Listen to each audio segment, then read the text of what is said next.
What was that? I don't think it does, unfortunately. Oh, kind of.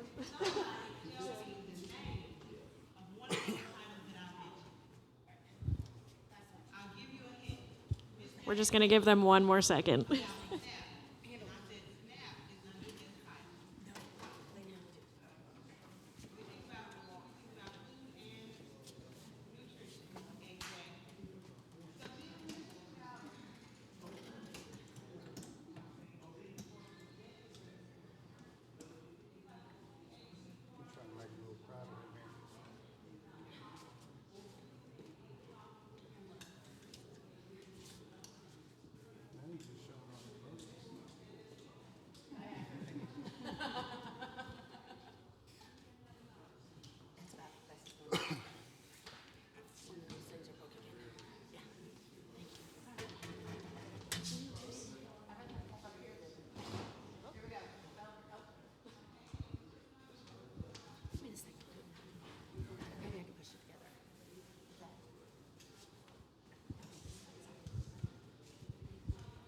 We'll go ahead and get started.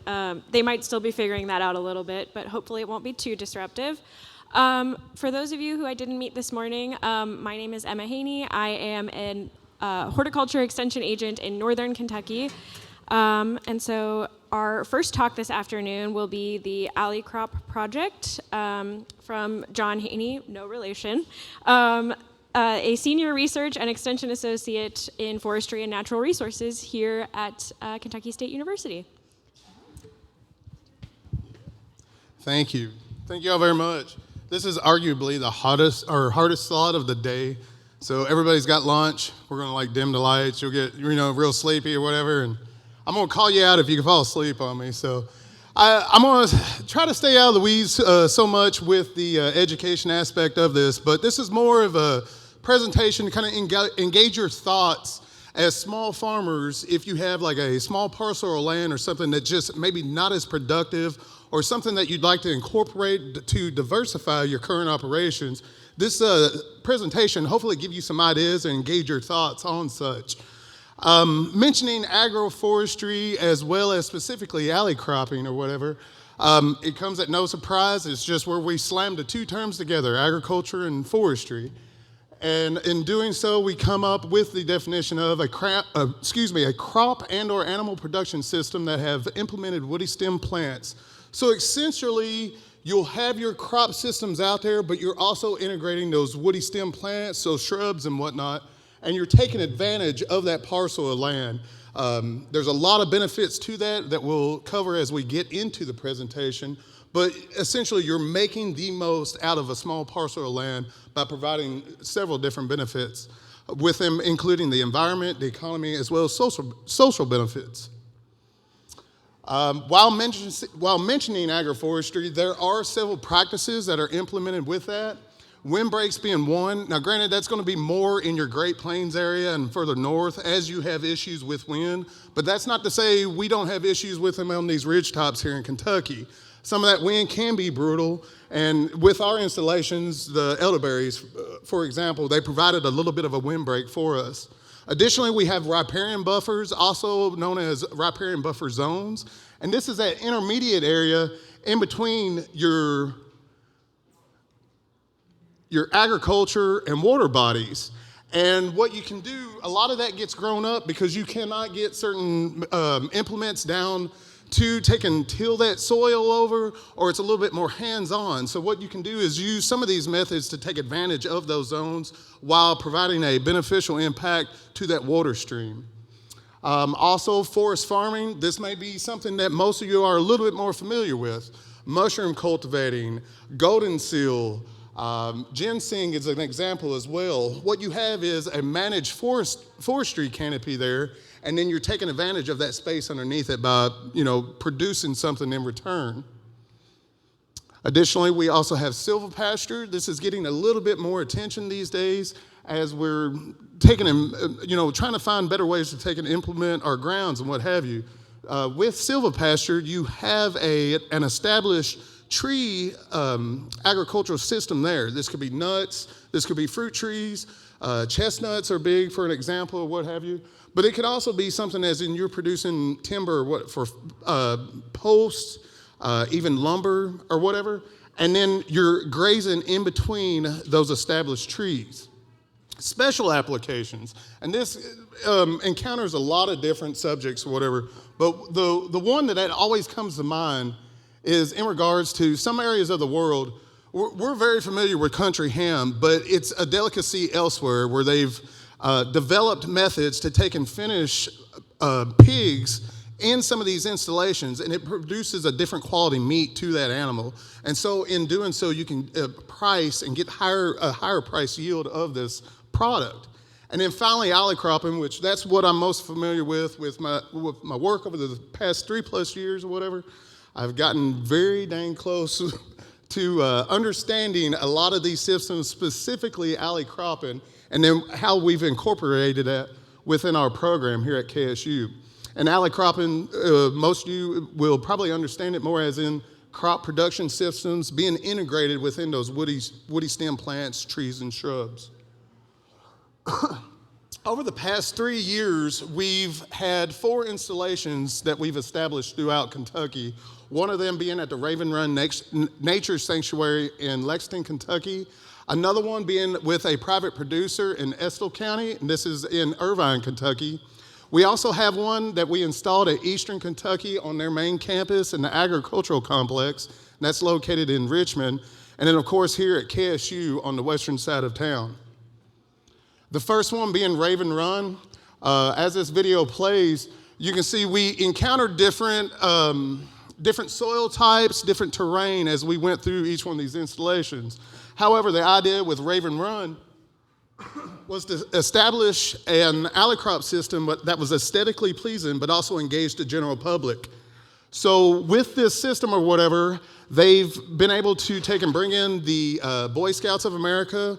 They've built trellises for the blackberries and what have you. They've also had where they've produced pumpkins in this installation, and in the fall or whatever, they've had events to where they had pumpkin carving events and whatnot. And then also with like the bell peppers and the corn and the green beans that were produced in these installations, they provided that to visitors that came in to enjoy their trails and whatnot. With this being a nature sanctuary, and if you're in the area, I highly encourage you to check it out. Get on their website to take a look at the times and whatnot, but do not bring your dog. It is the first thing that is mentioned on the website, and it is amazing while we were out there to see how many people showing up with their dogs, and unfortunately had to be turned away.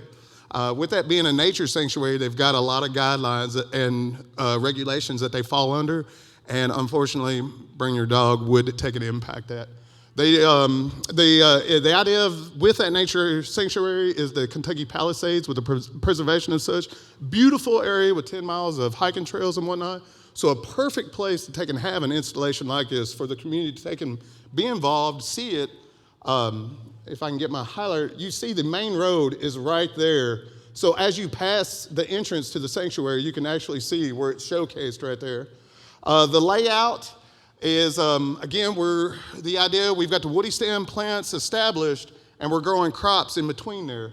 So I'll do my best without the pointer.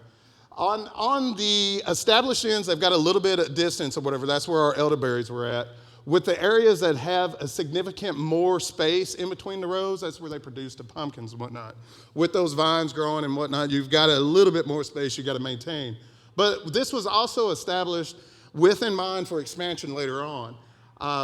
This area down here is left so they can, at some point in time, install pawpaw trees. And then this section up here is going to be maintained as a pollinator habitat spot. So with this ground and the terrain and the amount of invasive weeds and whatnot that were in there, it's taken a significant amount of time for preparation and whatnot. But I don't know if y'all can see in that video. Let's see. The preparation was a little bit more. We had to take that rototiller through there quite a bit just to get those clods busted up. Weather worked against us and whatnot. But nonetheless, the idea of it with aesthetics and the public in mind, this has come a long way.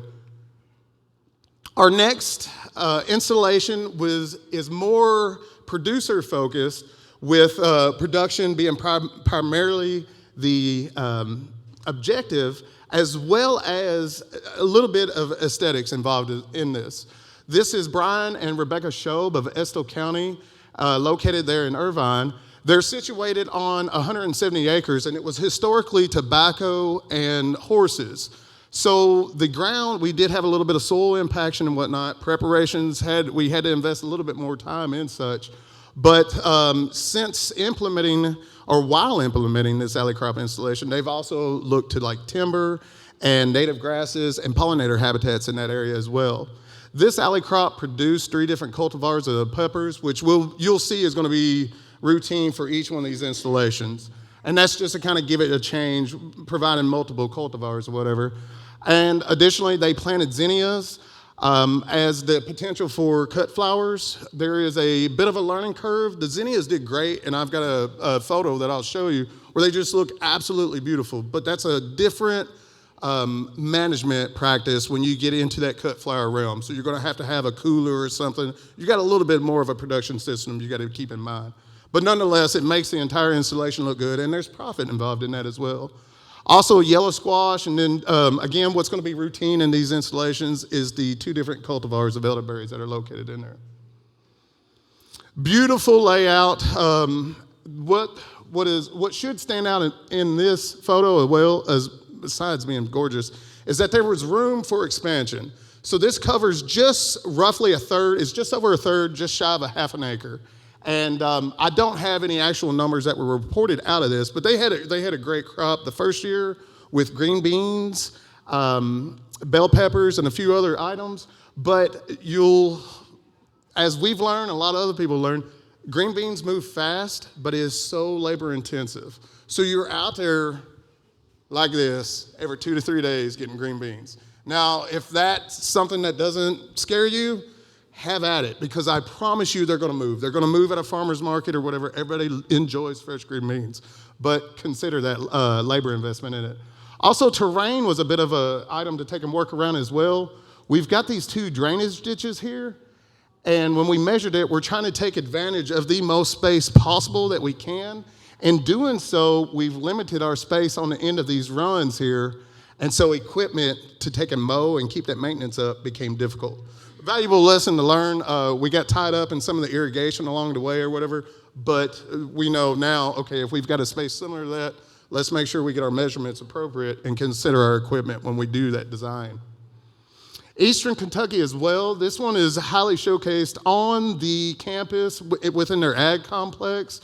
The success on this is driven primarily because there's a lot of student involvement in this. So there was aesthetics considered for this project, but it was more student-oriented, student-driven. They've got a number of different items that they produce within that: cut flowers, herbs, sorghum, and I also would volunteer the success to that is their student-run farmers markets that they have. So with the interest growing, there's a need and a want for diversity within what's being produced. And so with those herbs, elderberries, peppers, anything that wasn't being generated with in their ag complex prior, they decided, well, let's situate this on a third of an acre, let's expand, let's see what else that interest is. Beautiful location as well, and beautiful layout. Which you can't see it here, but just off a bit is our tennis courts, and it's kind of like one of their main entrances to the campus. So as you pull up, this is one of the things, as you travel through, you'll see this complex. More specifically, you'll see the Alley Crop Production Center there. Green beans, cut flowers, there's tomatoes, the sorghum, what was unique to EKU, but this with the student body working on it, they did a great job. And they very much enjoyed it too. And it's nice to see those items end up in farmers markets and being produced locally. And of course, not to be biased, but my favorite, our alley crop installation that's located on the western side of Frankfort. It's located at our West Farm, which is just around 106 acres. We had recently required it, I think it was in 2022, 2023. I think the ink was still a little wet in 2023. But as soon as it was official, we hit the ground running. And we established our alley crop system there. Historically, this was hay production, a little bit of cattle production as well. So we saw a little bit of soil compaction, and we also saw nutrient depletion as well. When you're on something that's been used for generations upon generations for the same thing, you'll see that nutrient depletion. So that's us hard at work. The idea on this was more for research and demonstration. So particularly, say like small farmers, you've got a small parcel of land, something less than an acre. What can you take and do to diversify that? What can you do to make the most success and produce the most on a small parcel of land? So research and demonstration was in mind when we created this. There were pollinator impact studies, wildlife habitat management. We also done soil health, plant health, moisture content, retention, production, and all this revolved around an economical aspect of it too, because we are in a production setting. This was funded by a capacity building grant through Agroforestry with KSU. And similar to the other installations, we had 3 different cultivars of peppers. We also maintained 3 different cultivars of acorn squash, and the 2 different cultivars of elderberries, Adams and Bob Gordon. The first year in this production setting, we had incorporated green beans, and thankfully those running the research decided we're gonna do away with the green beans and do something else. There was a lot of backs that afternoon that went, whew, because it moves. It is a great item, but if that's something you're gonna incorporate on your own land, are you gonna be willing to be out there? I love green beans, but after a couple of seasons, it's like, all right, maybe not. This is our layout, if you can make heads or tails of this, but I do well with colors, and that's why we get the end result of this. This is our layout here. The purple is indicating the elderberry rows, whereas the white, orange, and yellow, they're gonna indicate either different cultivars of bell peppers or different cultivars of acorn squash.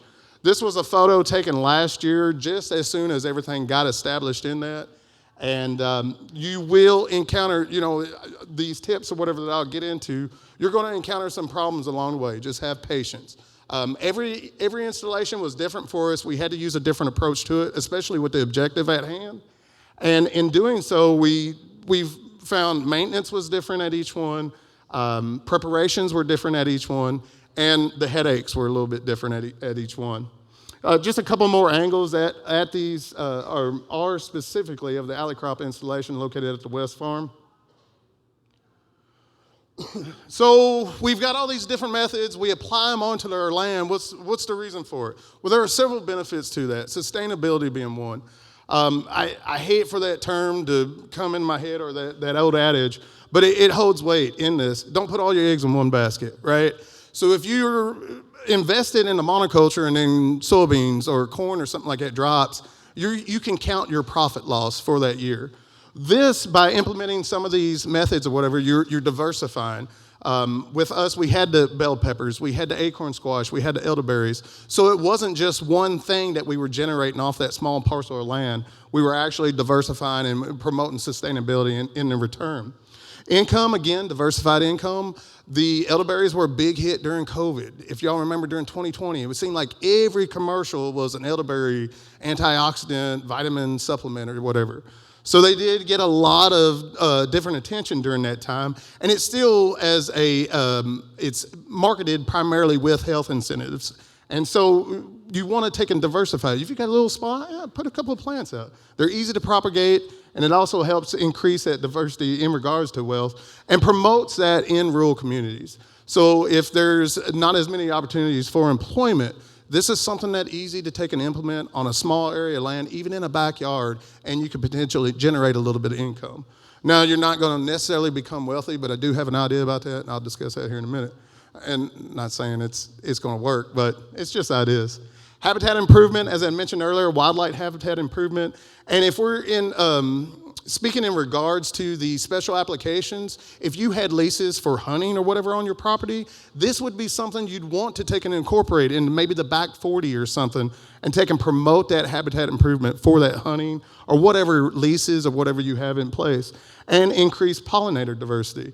The amount of different native bees, I'm just blown away that we had in this installation. I thought I had a handle on something. No, we were seeing something a little bit different each time. And the insects that we'd never seen before, it was kind of exciting. We'd catch them and be like, hey, what we got here? So it promotes that pollinator diversity. Beneficial environmental impact, as I was mentioning with the riparian zones, you've got that barrier in between your agriculture or whatever, and it's removing pollutants, toxins, and whatnot before they take and get into the stream.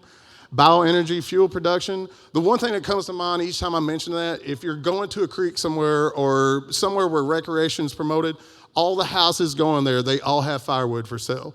That is more or less an agroforestry practice. They took full notion, you're going to get cold on that trip or you're going to want some kind of campfire light.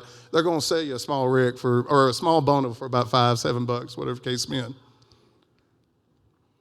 Also, other benefits. Energy conservation. In between your rows, you're making use of it. You're not feeding grasses, you're not feeding weeds, you're feeding your product or the plant that's going to produce what it is that you have. If you contain it, make the most use of all that space or whatever, you'll take and be able to divert that energy to the plants that you want. And then finally, this is what I would argue I think is the greatest benefit of it, is the quality of and safe and healthy food production. And that gets expanded to the community. Our installation over the past 3+ years, this is as we had closed this year, we had donated upwards 6,000 pounds. It was close to 6,000 pounds of produce. Now, mind you, it doesn't sound that impressive, but if you take 1/3 of an acre that we did not fertilize, that was historically impacted soil and depleted of nutrients, that's not a bad thing. And in that process, we took and promoted habitat. And we also, like I said, with those donations, it was a socially beneficial impact on that.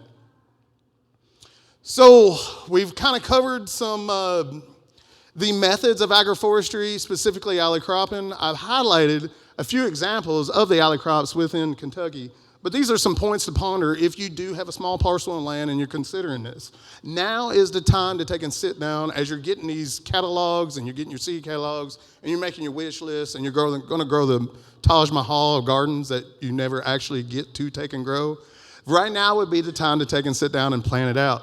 If you've got an area of brush that's it's non-productive, you want to do something with it, maybe installing one of these alley crop systems will take and work for you.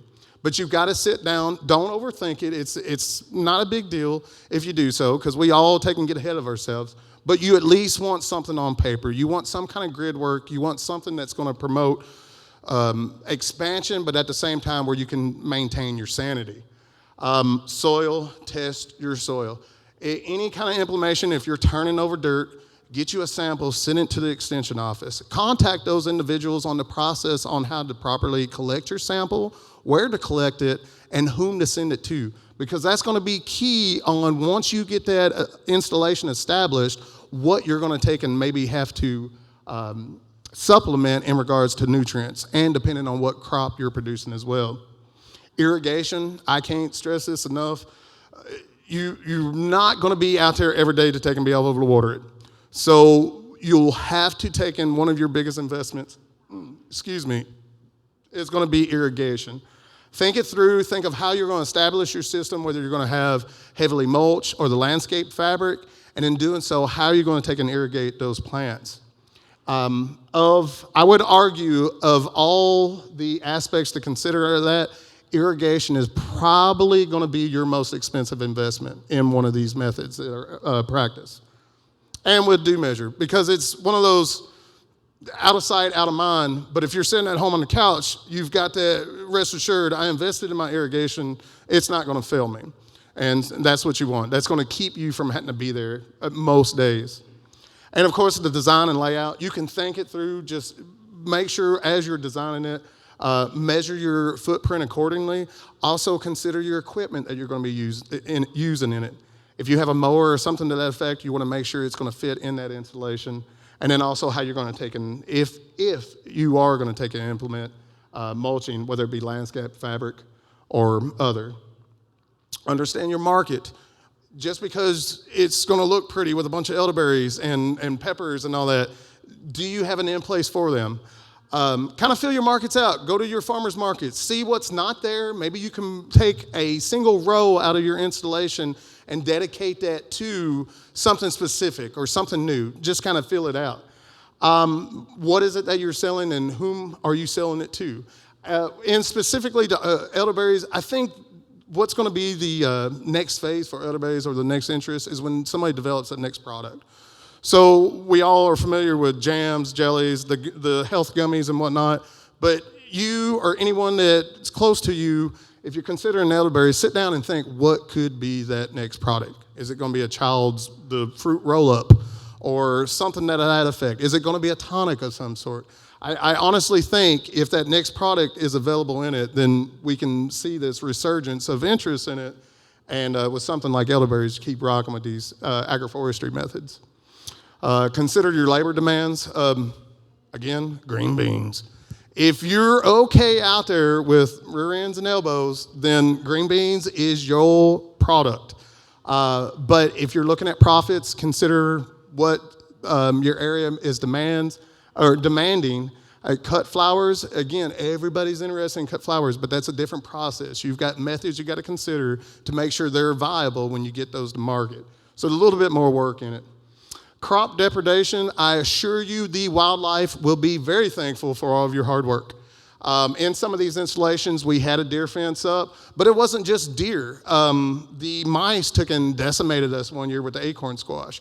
It was 3 different plantings before we took and actually implemented little cups as terrariums to take and protect that seed while encouraging growth. When you've installed that in a setting that's out in the middle of a field, you've invaded their home that first year, and then each year afterwards, you've pretty much provided them everything that they need. A nice place to live, water, and all the food that they can eat. And so, those are items to consider when installing one of these installations. And then finally, you are going to be the heart of your operation. So while you're sitting down, you're looking at these seed catalogs, think to yourself, what is it that I'm interested in? What is it that I can actually not necessarily make or produce for profit, but make it worth my time? And most importantly, what is it that I'm going to take and enjoy? If you get to a point where you've done all this work and you're in year 3 and 4 and it just absolutely disgusts you, you're going to have a hard time. You're going to even have a harder time turning that stuff over and trying to make another spot that's going to take and suit your needs. So sit down. If you enjoy wildlife, if you enjoy improving such, if you're a bird watcher or whatever, consider these things that can be incorporated within your installation. Additionally, I like to eat. So anything that I'm going to take and put on a grid work, I'm going to make sure everything I produce out of the installation, I'm going to take and be able to eat, and I know that somebody else is going to enjoy it as well. With all that being said, these are my references or whatnot. Thank you all very much. This is what I was saying with the cut flowers. This was at Brian Estel's place Brian Show's place in Estill County. And I wanted to take and have a bunch of different pictures or whatever, but they planted zinnias with the intent of having these cut flowers. And that day that we were out there, it was just the lighting and everything was perfect. But if that doesn't embody like agroforestry, specifically alley crop, where you've got wildlife improvement, you got pollinator habitat, all of this, it's an awesome picture or whatever. Again, though, my name is John Haney. Please reach out to me via email, and I'll open the floor up to questions. I left a lot of the details out in regards to our projects, but anybody if y'all have questions, feel free, ask them now. A bit of a rambling. Hopefully it didn't put you to sleep right after that meal. I'm going to call on some of y'all if I don't get at least. Yes, ma'am. Do you have any questions? Listen, while I've got the opportunity, I want to thank everyone within KSU's Forestry and Natural Resources. As small farmers, as producers yourself, you guys know that sometimes you get into a thankless mindset. You're out there, I get hot. I can tell you every drop of sweat that I've produced every summer. Whether it had been in a tobacco field or what, throwing hay, it didn't matter. You get into a mind phase. salt of the earth individuals. And I'm thankful for you. I'm thankful for having grown up in that environment. And even more so over the past 3+ years, I'm very thankful to our forestry and natural resources team. A lot of these folks, this is the first time they've encountered this kind of work. This is not historically what they've done, and they didn't go to school for it. So we see the glamour side of it where we're like, oh, look at these beautiful installations. But that work to get up to that point, it was impressive. Big hats off, big thank you to every one of them involved on that team. This involved, from growing seed in the greenhouse all the way to the mature plants and everything is from front to start. We did every bit of it, ×4. So great work, guys. I'm very thankful for them, and I'm very thankful for all that I've learned in regards to agroforestry and these installations. With that being said, any questions? Yes, ma'am. We'd like to. So everything being grant driven, it could always change at the drop of a hat. Personally, with the amount of work that was involved in those installations, I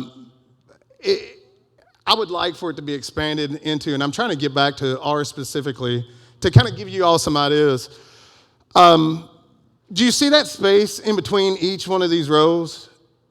Doesn't that look perfect for a chicken tractor?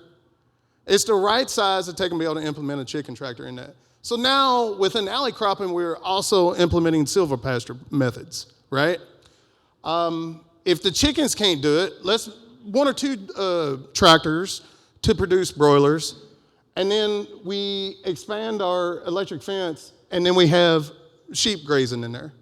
Now, granted, small ruminants, that's big here in Kentucky. I'm not so much a sheep guy. I'm a little bit more familiar with the goats and whatnot.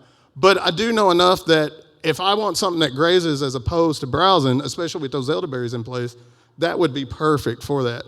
But expanding on it, I would love to see that because it's of my experience with animal science and that background, growing up on a farm and whatnot, it was just, when we got to the terms agroforestry in the 1980s, up to that point, my father was saying, oh, we're just being resourceful, which is a fancy saying we were poor, right?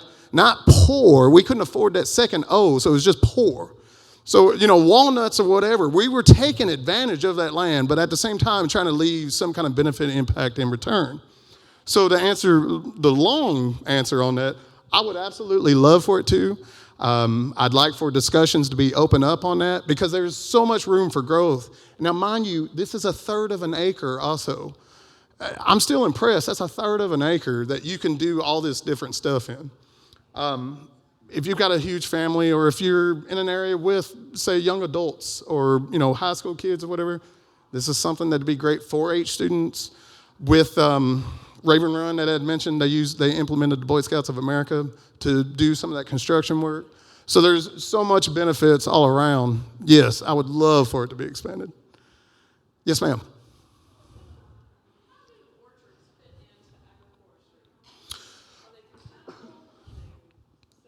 Absolutely. So with agroforestry, as you saw all the different methods that we implement,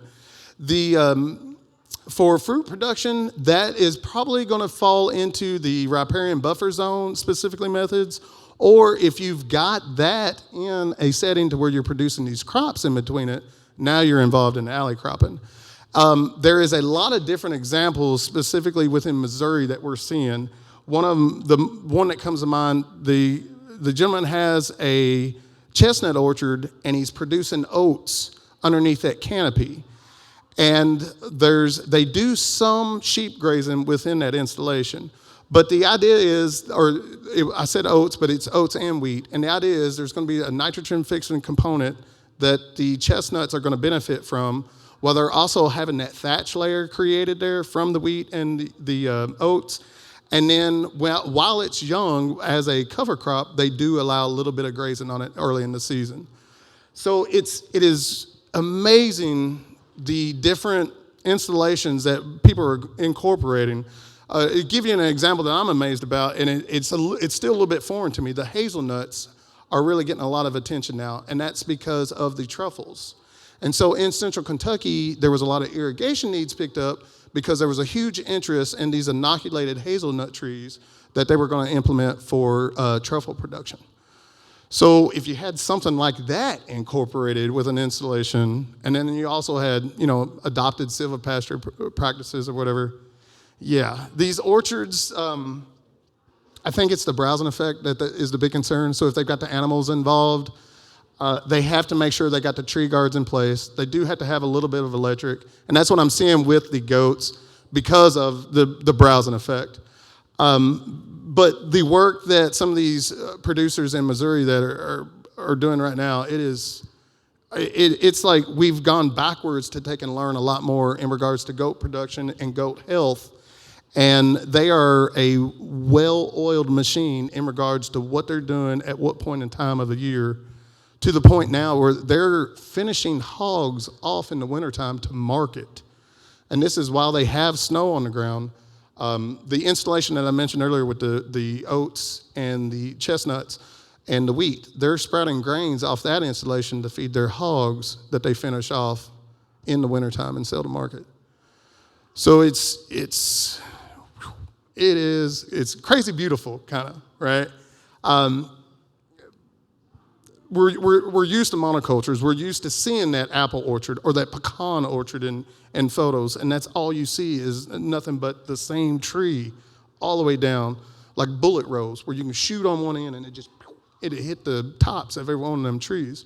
That was nice for us in row crops, but then I'll also look and see, it's like, well, what do we do with the outer portion of that area? There's a lot of weeds, overgrowth in it. It's not being used. It could be productive if we maintain it a little bit. And then as we get closer to a stream or whatever, it's like, oh, we got a little bit of a canopy here. How can we take and produce off of this? I don't know if that answered your question, Tammy, but I see a lot of different orchards. And again, it's where a lot of these producers have had multiple generations to see how they can take the most advantage of that parcel without any negative impacts. These guys that I was mentioning in Missouri, these guys were all historic row crop. So soybeans, wheat, corn, that's it. And this guy, within the past 2 generations, he's got so many, chestnuts, goats, silvopasture with grazing. He's also producing the oats and the wheat underneath that canopy. So they're learning that diversification as they go along, but it's been brought on to them because, you get these slumps where wheat and corn and beans aren't paying the bills. Or the other thing that comes to mind is, like, they're not making any more land. So my generation is seeing, well, that hopes of getting a huge allotment of land and doing something with it, maybe not so much. But if we backed it off to like 5 acres, that's a little bit more approachable. And if I can take and make my investments right, I can make the most off that little 5 acres or even less. And totally, you can throw a couple of beehives in that installation. It's just looking at, again, this is just shy of a half an acre, so we're just over 1/3 of an acre. And if you had everything set up, maintained well, you've got small produce production, you've got fruit, you may have some nuts involved in there somewhere, you can implement some grazing, even some broiler production in regards to poultry. At the same time, you could be implementing some beehives in there as well. Be your nice little utopia of agroforestry. Any other questions? Yes, sir.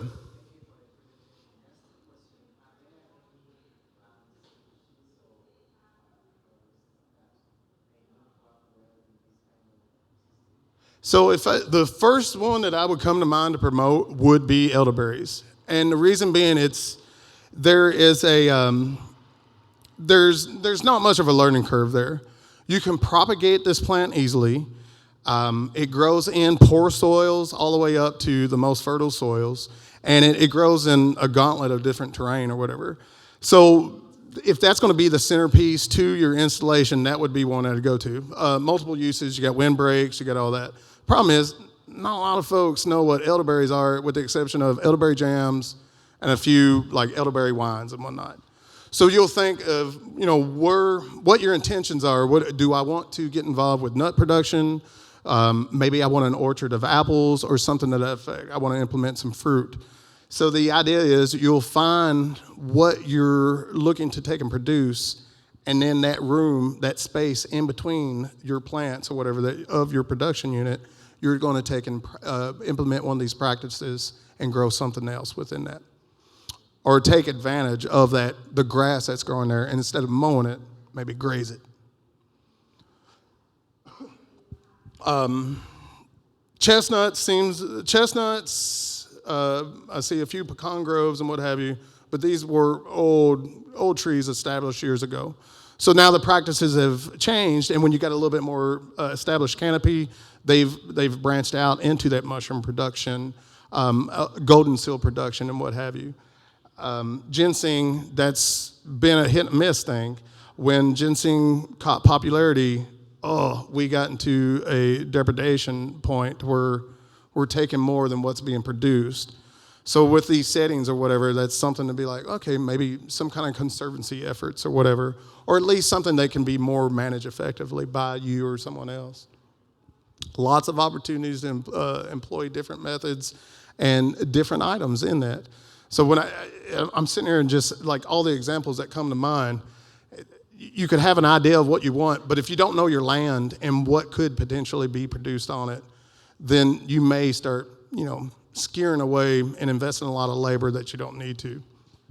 So I guess the key on that, if you do have an idea of mind, if you want to grow something specific, see if it will do well, do that soil testing, get all your ideas, your parameters on paper, see how it works, and rock with it. With the rural areas specifically, that's probably going to promote a different means of an income in that area. So there's no bad ideas unless they're bad ideas, I guess. I wouldn't start saying, hey, grow some cacti and maybe put some, cut flowers and elderberries or, it probably wouldn't work out too good here in Kentucky. We do have a container, the upper left portion of this picture, we started implementing a little bit more native woody stem plants. And if we were introduced to those at the beginning of this project, I think we would have implemented them. Some of those being chokeberries, blueberries, blackberries. So we implemented elderberries throughout each one of these installations, and that was promote the research on such. But you're not limited to just elderberries. As long as it's a woody stem plant that you're implementing within an area and one of those methods, then congratulations, you're implementing agroforestry methods, and then depending on how you're going about it will define what you fall under. Any other questions? We made it. It's foggy outside. The weather's everybody's full. And it got a little warm earlier too, so I was like, yeah, I'm geared for a nap right now. I came in here also too. I was like, they're expecting agroforestry and alley crop presentation. I was like, I'm not an expert. I'm not a master at this. I said, so we're going to scratch all this. We'll talk about dogs or something, and then that'll keep everybody engaged and just having a conversation on dogs, more specifically my dogs. No, we could talk about everybody's dogs. Well, thank you all very much. I greatly appreciate y'all being here, and hopefully everybody has learned and has a lot to take away from this conference, specifically my presentation. I'll be here a little bit this evening, and if you have any questions with that email address that I provided at the very end, feel free to reach out to me. I've enjoyed this aspect of talking to producers and what have you, because everybody's wired different. Everybody's got a different vision. And what's nice about agroforestry, if you're true to your soul and you've sat down and you've learned your land and you're willing to invest yourself in it, the benefits that come from this are they're numerous. It gets to a point where you get exhausted counting them and you kind of feel ridiculous, and then halfway through you're like, all right, let's give up. Let's talk about dogs now. But what I've seen with the impact on the soil, the wildlife, the pollinator impact, and what I hold dear to my heart, the community impact, where we were able to take and donate all that produce, staff, students on campus, everything. It's been a work of love, and hopefully we've been able to take and share some information with y'all to take and implement these practices on your place. All right, guys. Thank you all very much.